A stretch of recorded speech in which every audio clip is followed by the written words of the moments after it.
Hi friends, तुम्हा सर्वांचं पुन्हा एकदा लर्नमेट या यूट्यूब चॅनलवर सहर्ष स्वागत. आता आपण सेतू अभ्यास पूर्व चाचणी विषय गणित इयत्ता 7वी पाहणार आहोत.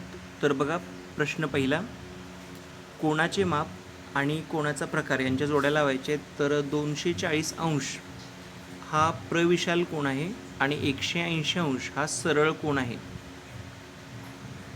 दुसरा प्रश्न बघा, -48 ची विरुद्ध संख्या धन 48 किंवा फक्त 48 लिहिली तरी चालेल. 15 ची विरुद्ध संख्या -15. पुढचा प्रश्न बघा, ब, खाली दिलेल्या व्यवहारी अपूर्णांकांचे दशांश अपूर्णांकात रूपांतर करा. म्हणजे पॉईंटमध्ये लिहायचं आहे. तर इथं बघा, दोन पद्धतीने आपल्याला करता येईल. पहिली गोष्ट, याला संक्षिप्त करायचं, म्हणजे 4 9 36 आणि 4 10 40.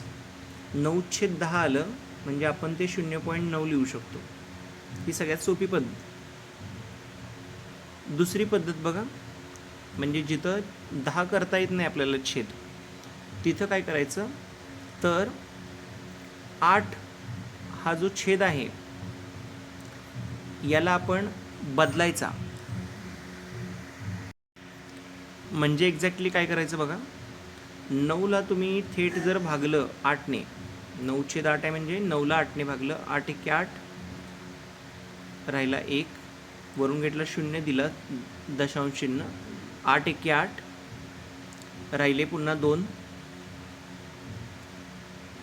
0 घेतलं तर आपण 1 0 आपण घेऊ शकतो. आता 8 2 16, मग राहतात 4, 8 5 40, म्हणजे 1.125 हे आपलं दशांश अपूर्णांकातलं रूपांतर झालं व्यवहारी अपूर्णांकाचं. त्यानंतर पुढचा प्रश्न बघा, म्हणजे ब मधला पहिला देखील तुम्ही 36/40 केलं तरी तुम्हाला 40चा पाढा म्हणजे 0 पॉईंट उत्तर येणारच आहे. क प्रश्न बघा, 4ने विभाज्य असणाऱ्या 3 अंकी कोणत्याही 3 संख्या लिहा. आता 3 अंकी संख्यांची सुरुवात 100ने होते, हे तुम्हाला माहिती आहे, आणि 100ला 4ने भाग जातो, 25 चौक 100. मग तिथून पुढच्या कुठल्याही लिहिल्या तुम्ही 999 पर्यंतच्या तरी चालतात, पण 999 ही चालणार नाही, कारण 999 ही 4ने विभाज्य नाही. 1000 हे 4ने विभाज्य आहे, त्याच्यामुळे त्याच्या मागं 4 घरं म्हणजे 996 ही 4ने विभाज्य आहे शेवटची संख्या. मग इथे तुम्ही 4-4चा गॅप ठेवून मधल्या कुठल्याही जरी संख्या लिहिल्यात, म्हणजे 100 104 108 112 किंवा उलट्या याला 996 992 988 984 980 तरीसुद्धा चालतील. कोणत्याही तुम्ही इथं संख्या लिहू शकता. तुम्हाला एकूण 3 संख्या विचारलेत, कोणत्याही 3 लिहा मी आता दिलेली आधीपैकी, किंवा स्वतः कन्फर्म करून लिहू शकता तुम्ही. आता आपल्याला वजाबाकी करायची आहे. अपूर्णांकांची वजाबाकी आहे, दशांश अपूर्णांक आहेत. दशांश अपूर्णांकांची वजाबाकी करताना एकच काळजी घ्यायची की दशांश चिन्हाखाली दशांश चिन्ह आलं पाहिजे. बघा, तुम्हाला लक्षात येईल मी कसं घेतलंय. आणि उत्तराचा दशांश चिन्ह सुद्धा बरोबर त्या 2 दशांश चिन्हाच्या खाली आला पाहिजे. आता जिथं काही नाही तिथं तुम्ही 0 प्लेस केलं तरी चालतं. आत्ता वजाबाकी करा बघा, 2 मधून 0 गेले, 2 राहिले, एकातून 1 0, 2तून 4 जात नाहीत तर 2चे होतील 12, मदत घेतली जाईल 5ची, 5चे होतील 4, 12तून 4 गेले 8, 4तून 3 1 आणि 8 आहे तसं 81.802 हे आपलं पहिल्याचं उत्तर आहे. 81.802 म्हणजे 81.802 हे आपलं उत्तर आहे पहिलं. दुसरा भागाकार आहे बघा, 17.5 भागिले 5. तर भागाकार कसा करायचा बघा, 17.5 भागिले 5. तुम्ही हे गणित असं सुद्धा करू शकता की 175 लिहून पॉईंट काढला, याच्यामुळे पॉईंटचा 0 वाढवला, असं जरी केलं चालते. म्हणजे 175ला 50ने भागलं तरीसुद्धा तेच उत्तर मिळणार आहे. पण आता आपण आहे तसं सोडवून बघूया. बघा, 5 त्रिक 15 राहिले 2. आत्ता आपण पॉईंटच्या नंतरची संख्या खाली ओढालोय 5, त्याच्यामुळे पॉईंट द्यायचा. 5 5 25, बाकी 0 0 म्हणजे उत्तर आलं 3.5. पुढचा प्रश्न बघा, चौथा प्रश्न, तुम्हाला सांगितलंय खालील उपप्रश्न सोडवायचे आहेत. त्याच्यामध्ये पहिला प्रश्न, 7 सेमी लांबीचा रेख PQ काढून कंपास व पट्टीच्या साहाय्याने तो दुभागायचा आहे.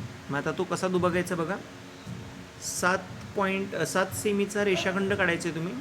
सरळ रेषा ओढून घ्यायचे पट्टीच्या मदतीनं आणि त्या दोन बिंदूंना नावं द्यायची आहेत P आणि Q.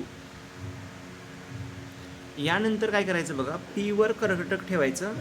अंदाजे निम्म्याहून अधिक माप घ्यायचं. वरती एक चाप मारायचा आणि खालती एक चाप मारायचा P वरून. तेच अंतर न बदलता Q वर जायचं आपण आणि Q वरून पुन्हा चाप मारायचा. आणि हे जर तुम्ही चाप जोडून घेतलेत, बरोबर मधून घ्यायचे, बांध द्यायचे त्यांना, तर बरोबर लंबदुभाजक पडतोय. त्याच्यामुळे 2 तुकडे होतील PQचे. मग इथं तुम्ही तुमच्या नेम कुठलं तरी दिलं तरी चालेल, नाव कुठलंही दिलं चालेल. त्या पॉईंटला 2 समान तुकडे होतील. आणि एक गोष्ट लक्षात घ्या की PM किंवा MQ जर तुम्ही मोजून बघितलात तर तो बरोबर 3.5 येणार आहे, कारण 7च्या निम्म 3.5 असणार आहे. दुसरा प्रश्न बघा, कंपास पेटीतील योग्य साहित्य वापरून 60 अंशाचा कोन काढा व तो दुभागा. तर 60 अंशाचा कोन काढण्यासाठी आधी आपण एक बेस लाईन घेऊया. बघा, ही बेस लाईन घेतलेली आहे आपण. किती पण मापाची घ्या. कोन काढायचा असल्या कारणानं कुठल्या तरी एका बाजूला किरण दाखवा आणि एका बाजूला आरंभबिंदू दाखवूया किरणाचा.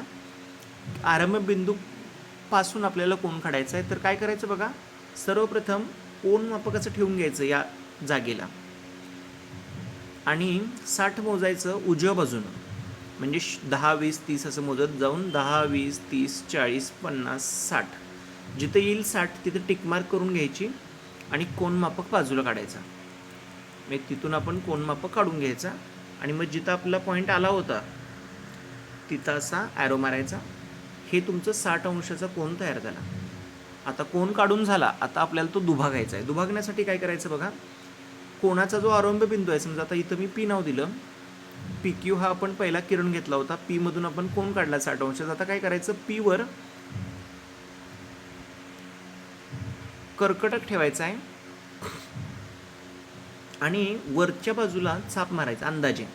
त्याच मापाने खाली पण मारायचा. म्हणजे तोच P वरून वरती आणि खालती एकच चाप मारायचा. तो सलग जरी मारला तुम्ही असा तरी पण चालतो. नंतर काय करायचं, नवीन जे बिंदू तयार झालेत, आता इथं M आणि N नवीन बिंदू तयार झाले, तिथून पुढे चाप मारायचं. म्हणजे M वर कर्कटक ठेवायचं. दुसऱ्या कलरने मारून दाखवतो. M वर कर्कटक ठेवायचं आणि पुढं चाप मारायचा. तेच माप N वरून मारायचं पुन्हा आणि मग त्यातून जाणारा रेषाखंड काढायचा. तर हा जो रेषाखंड तयार झाला आहे त्यानं तुम्हाला हा कोन आणि हा कोन दोन्ही एकरूप मिळतील. म्हणजे 60 अंशाचे 30 अंशाचे 2 कोन तुम्हाला मिळतील. पुढचा प्रश्न बघा, प्रश्न क्रमांक 5. आपल्याला प्रश्न क्रमांक 5 मध्ये एकूण 4 उपप्रश्न आहेत. तर आपण पहिल्यांदा पहिला प्रश्न बघूया. विश्वरथकडे 20 किलोग्रॅम ज्वारी, बघा 20 किलोग्रॅम ज्वारी, 30 किलोग्रॅम गहू आहेत. तर सर्व धान्य पिशव्यांमध्ये भरायचे आहे. प्रत्येक पिशवीत समान वजनाचे धान्य भरायचं आहे. आता एक गोष्ट लक्षात घ्या की गव्हामध्ये आपण ज्वारी मिक्स करू शकत नाही. म्हणजे गहू तर गहूच भरलं पाहिजे, पण किती भरता येईल, जास्तीत जास्त किती भरता येईल आणि समान पिशव्या झाल्या पाहिजेत. जास्तीत जास्त म्हणजे महत्तम म्हणजे आपण मसावी काढायला पाहिजे 20 आणि 30चा.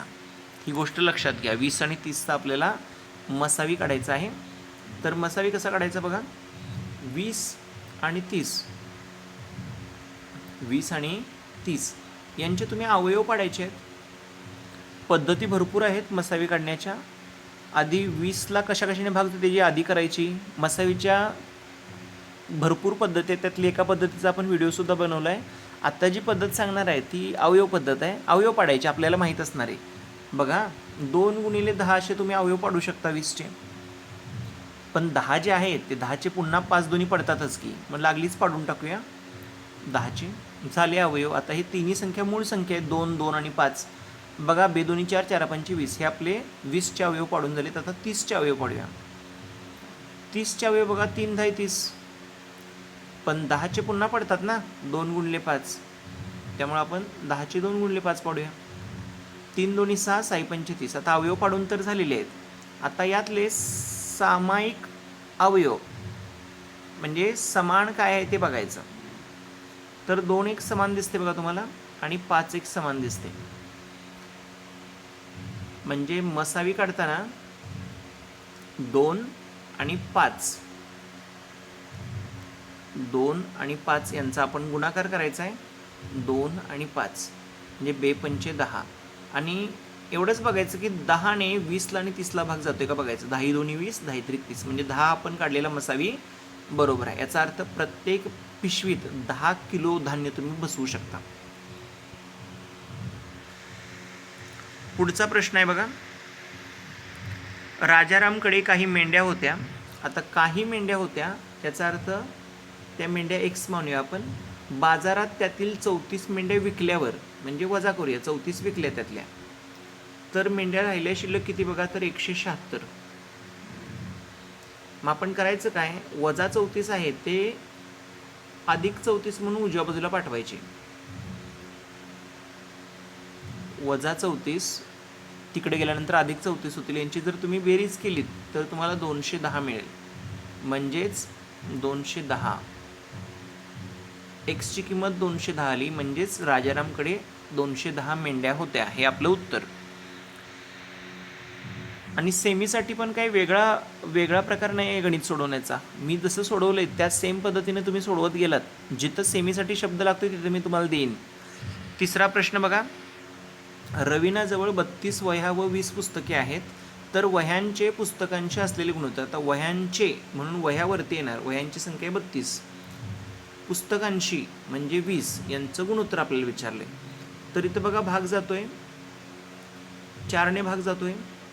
4 8 32 आणि 4 5 20 म्हणजे 8/5 उत्तर आलं. पण हा अपूर्णांक आहे, आपल्याला गुणोत्तर विचारले म्हणजे लिहिताना लिहायचं 8 5 8:5 हे आपलं रेशो आला. गुणोत्तर म्हणजे रेशो. चौथा प्रश्न बघा. एका परीक्षेत समीराला 800 पैकी 640 गुण मिळाले. 800 पैकी 640. तर तिला किती टक्के, टक्के म्हणजे गुणिले 100 करायचं. 2 शून्याला 2 शून्य गेले बघा. 8 1 8 8 8 64 शून्य आहे तसा. म्हणजे 80% तिला गुण मिळालेत. 80%. अशा प्रकारे आपण 5वीचा हा जो पेपर आहे, 7वीचा पूर्ण सोडवून दिलेला आहे तुम्हाला. हाच पेपर तुम्हाला पूर्व चाचणीमध्ये येणार आहे. व्यवस्थित तयारी करून जा आणि उत्तर चाचणी जी होईल पुढच्या महिन्यात तिची देखील आपण उत्तरं घेऊन येऊ. तोपर्यंत धन्यवाद.